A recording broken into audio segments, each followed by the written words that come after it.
Sejam bem-vindos ao canal de Cidade a Cidade. Eu espero que vocês se inscrevam no canal, deixem um like e compartilhem o vídeo com mais pessoas. E nos próximos minutos, vamos desmontar essa máquina e você vai ver exatamente como ela funciona, quem são os seus operadores e as modalidades que vão desde a transação mais descarada até os esquemas de altíssima sofisticação, que envolvem até mesmo o crime organizado. Esqueça as teorias da conspiração. Isto é um retrato cru da realidade eleitoral brasileira. Prepare-se, porque depois que você entender o mecanismo, nunca mais vai olhar para uma eleição da mesma maneira.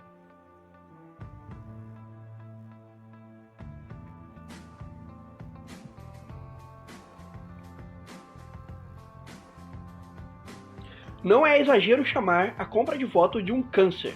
Na lei, ela é conhecida como corrupção eleitoral.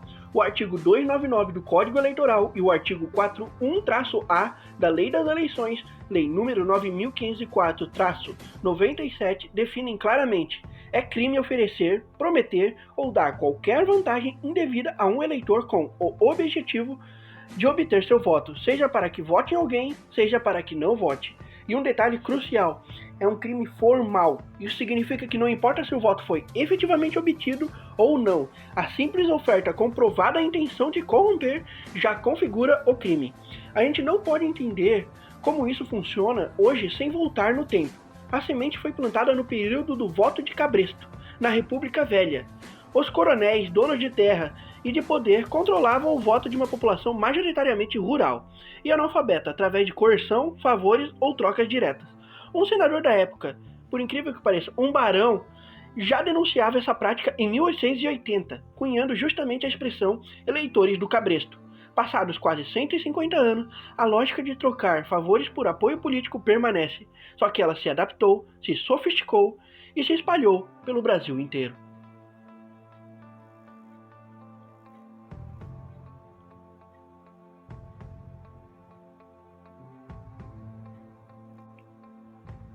E a compra de votos não se resume a um envelope com dinheiro. Ela é um fenômeno complexo que se adapta à realidade local e à criatividade dos corruptores. Vamos destrinchar as principais modalidades. A primeira é a compra direta.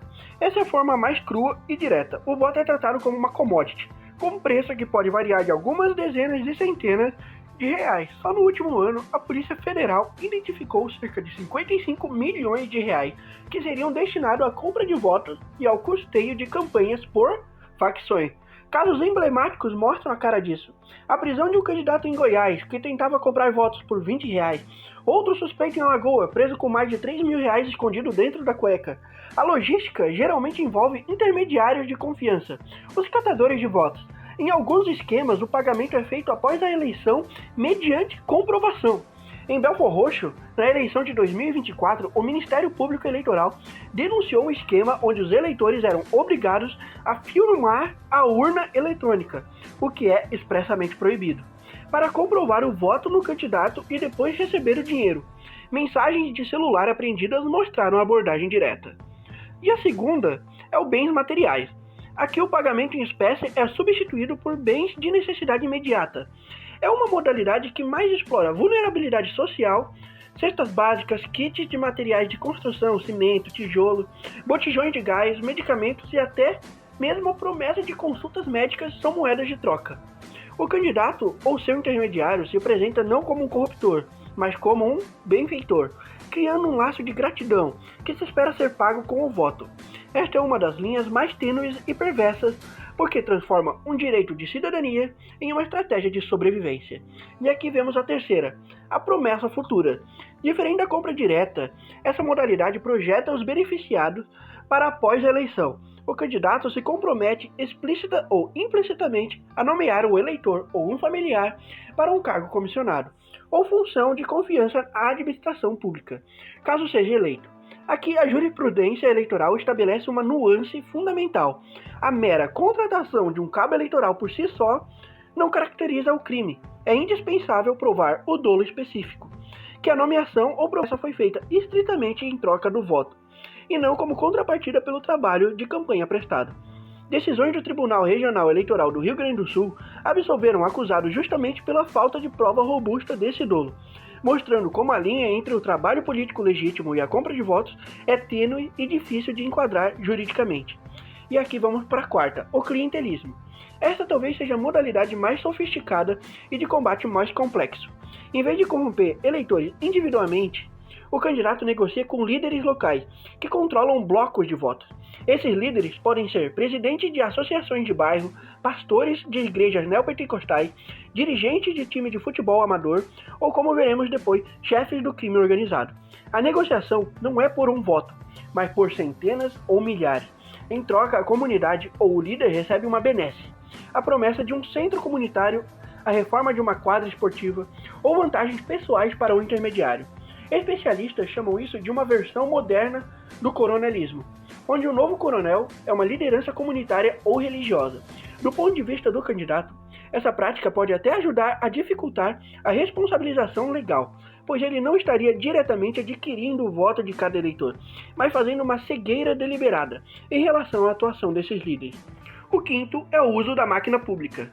É onde o agente político, prefeito, governador ou seus aliados utiliza o orçamento público, bens, servidores e estruturas do Estado para criar uma narrativa que é convertida em capital eleitoral. Obras públicas inauguradas em ano eleitoral, com ampla divulgação de marcas governamentais, a liberação em massa de emendas parlamentares para localidades estratégicas e a ampliação de programas sociais, com claro timing eleitoral. São exemplos clássicos.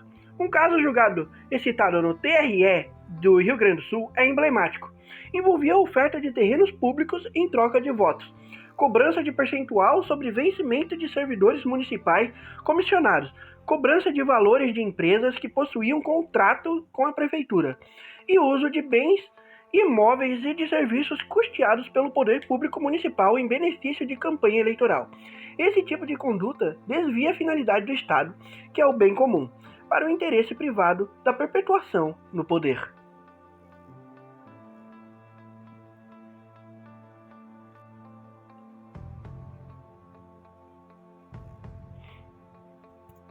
A compra de votos não é um ato solitário, é uma cadeia complexa com papéis específicos. No topo está o candidato, que pode comandar o esquema ou adotar uma postura de ignorância deliberada.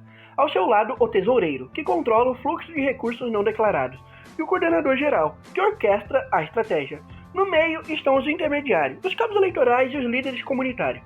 São os soldados na linha de frente, conhecem o território e os eleitores. São eles que distribuem o dinheiro, as cestas básicas e as promessas. A figura do cabo eleitoral é tão central que a jurisprudência frequentemente se debruça sobre a distinção entre sua contratação legítima e atuação corruptora. Já os líderes comunitários atuam como agregadores de voto, negociando blocos inteiros em troca de benefícios coletivos ou pessoais, conferindo uma aparência de legitimidade ao esquema. E na base da pirâmide está o eleitor. É o polo passivo, mas sua situação socioeconômica é o fator que viabiliza a transação. A vulnerabilidade econômica é o motor principal. Para famílias em situação de privação, recusar uma cesta básica ou uma quantia em dinheiro pode ser um luxo inacessível.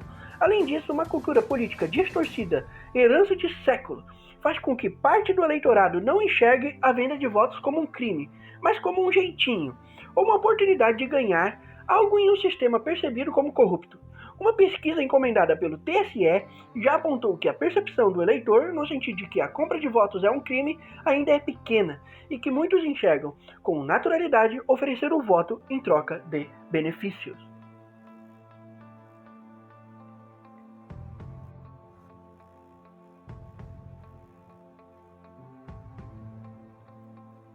E um dos desenvolvimentos mais alarmantes nas últimas décadas é a infiltração de organizações criminosas no financiamento de campanhas e na compra de votos em larga escala. Isso representa um salto qualitativo, elevando o problema de uma corrupção localizada para uma ameaça sistêmica. E sua motivação é estratégica e empresarial. O objetivo é cooptar o aparato estatal. Um político eleito com dinheiro do tráfico torna-se um ativo que pode direcionar contratos públicos para empresas laranjas da facção, lavando o dinheiro, obter informações sigilosas de operações policiais, influenciar nomeações em cargo de segurança pública e do sistema penitenciário, e facilitar o tráfico de armas e drogas em portos e fronteiras. O volume de recursos é assustador. Investigações do Ministério Público de São Paulo e da PF identificaram um banco digital que teria movimentado 6 bilhões de reais e estaria ligado a uma facção criminosa. E uma parte era destinada a financiamentos ilegais de campanhas. Em áreas dominadas, a facção não apenas compra, mas também coage a população a votar em determinado candidato, usando sua influência pelo medo. O voto deixa de ser uma transação para se tornar uma imposição. A resposta do Congresso a isso é o PL 4.724/24, que pretende dobrar as penas para a compra de votos quando financiadas por organizações criminosas, podendo chegar até 10 anos de prisão. Porém, há ceticismo. O delegado da PF, Marco Smith, que investiga esses crimes, avalia que aumentar a pena pode não adiantar muito, porque dificilmente alguém condenado por compra de votos ficará preso pelo tempo previsto em lei. Ele defende que é necessário sufocar as organizações criminosas financeiramente, como caminho mais eficaz.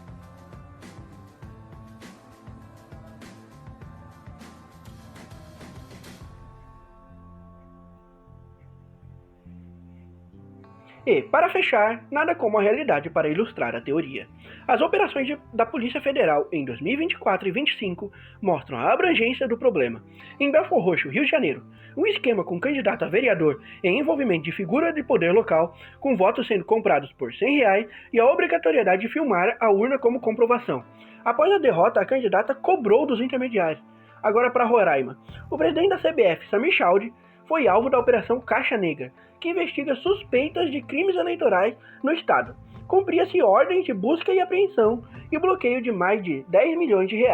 Em outro caso no estado, um motorista de um senador foi preso com R$50 mil em notas escondidas nas calças e meias suspeito de compra de votos. Agora vamos para o Rio de Janeiro. Uma série de operações na Baixada Fluminense, incluindo a apreensão de celulares no freezer do prefeito eleito de Duque de Caxias e buscas na casa do secretário de Transporte do RJ, todos investigados por suspeita de compra de votos. A pesquisa do TSE mencionada mostrou que Roraima foi o estado com a maior índice de entrevistados, 71% que declararam ter conhecimento de compra de votos, enquanto o Rio Grande do Sul teve a menor, 18%. Isso indica que, embora nacional, o fenômeno tem hotspots, regiões onde a prática é mais aberta e perceptível para a população.